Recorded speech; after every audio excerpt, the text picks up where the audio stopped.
Bubonic plague मानव इतिहास की सबसे जानलेवा महामारियां रही हैं, जिन्होंने करोड़ों की आबादी को एकदम साफ कर दिया था। अब उस समय हमारी मेडिकल नॉलेज लुल थी, बट स्टिल इस महामारी से लड़ने के लिए कई सिटीज ने प्लेग डॉक्टर्स कहे जाने वाले फिजिशियंस को हायर किया, जो मोस्टली अनप्रोफेशनल होते थे और उनका काम होता था इस महामारी से पीड़ित लोगों से डील करना, जिसका एंड रिजल्ट हमेशा पेशेंट की मौत ही होती थी। हेलो फ्रेंड्स, प्लेनेट यूजर रहस्य में आपका स्वागत है और आज हम बात करेंगे SCP-049 कहे जाने वाले एक ऐसे प्लेग डॉक्टर की जो आज भी एक महामारी का इलाज ढूंढने में लगा है। उसका मानना है कि इस महामारी से पूरी दुनिया में कई लोग ग्रसित हैं और वो इसके इलाज की खोज में किसी भी हद तक जा सकता है। बाकी आगे बढ़ने से पहले चैनल को सब्सक्राइब करके बेल आइकन दबाकर ऑल पर क्लिक जरूर कर लें, ताकि आपको हमारी नई वीडियोस की नोटिफिकेशंस मिलती रहें।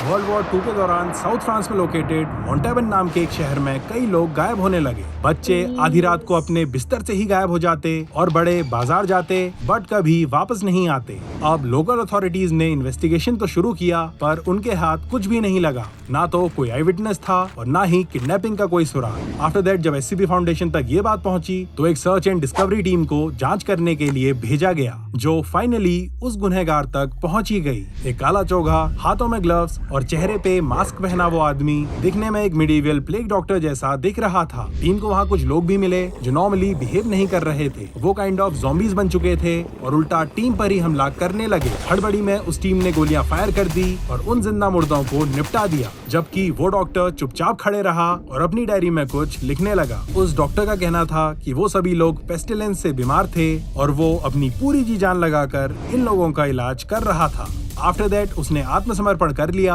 और उसे बंदी बनाकर साइट 19 के रिसर्च सेक्टर 2 के एक standard secure humanoid containment cell में बंद कर दिया गया। देन SCP फाउंडेशन ने इस प्लेग डॉक्टर को SCP-049 नाम दे दिया। कंटेनमेंट के दौरान जिन गिने चुने लोगों ने इससे बात करी, वो इसके मेडिकल और ह्यूमन एनाटॉमी के नॉलेज की तारीफें ही करते रहे। अब कहा जाता है कि इस एंटिटी का जन्म 15th सेंचुरी फ्रांस में हुआ और ये कई लैंग्वेजेस भी बोल सकता है, बट ये मोस्टली मिडीवल फ्रेंच और इंग्लिश ही प्रेफर करता है। फाउंडेशन की रिपोर्ट्स के अकॉर्डिंग यूं तो इसकी बॉडी एक ह्यूमन जैसी दिखती है, जिसने एक रोब, ग्लव्स और मास्क पहना है, बट ऐसा नहीं है। असलियत में उसका मास्क, उसका रोब और उसके ग्लव्स सब उसकी बॉडी का ही हिस्सा हैं। SCP-049 एक डिजीज का इलाज ढूंढने से ऑब्सेस्ड है, जिसे वो द पेस्टिलेंस यानी महामारी कहता है। बट जब अथॉरिटीज ने पूछा कि क्या वो ब्यूबोनिक प्लेग की बात कर रहा है, तब उसने कहा कि उसे नहीं पता कि वो क्या है। रिपोर्ट्स की माने तो SCP-049 के छूने से ही किसी भी जिंदा जीव की सांसें रुक जाती हैं और उसकी मौत तुरंत हो जाती है। अगर आपका कभी इससे सामना हो जाए तो 049 पहले आपको पेस्टिलेंस से पीड़ित घोषित करेगा, देन वो आपको छूकर आपकी जान ले लेगा एंड आफ्टर दैट डोरेमोन की पॉकेट जैसे अपने डॉक्टर्स बैग से औजार निकालकर आप पर एक्सपेरिमेंट्स शुरू कर देगा। ये आपको रिएनिमेट करेगा, आप दोबारा जिंदा हो जाओगे, बट आप नहीं रहोगे। अब 049 दूसरे SCP क्रिएचर्स से काफी डिफरेंट है, क्योंकि चाहे इसका तरीका गलत ही क्यों ना हो, इसकी इंटेंशंस मानवता की भलाई करना ही है। लेकिन ऐसी भलाई जिसमें आधी दुनिया को साफ कर दिया जाए, ये तो थेनोस जैसा ही हो गया। बाकी कहा जाता है कि कंटेनमेंट के दौरान भी 049 ने अपने एक्सपेरिमेंट्स जारी रखे थे और एक ऐसा कांड कर दिया था जिसने सबको इसका असली रूप दिखा दिया। इसने उस डॉक्टर को ही मार डाला था जो इसके साथ एक्सपेरिमेंट्स कर रहा था और इसके कलीग जैसा ही था।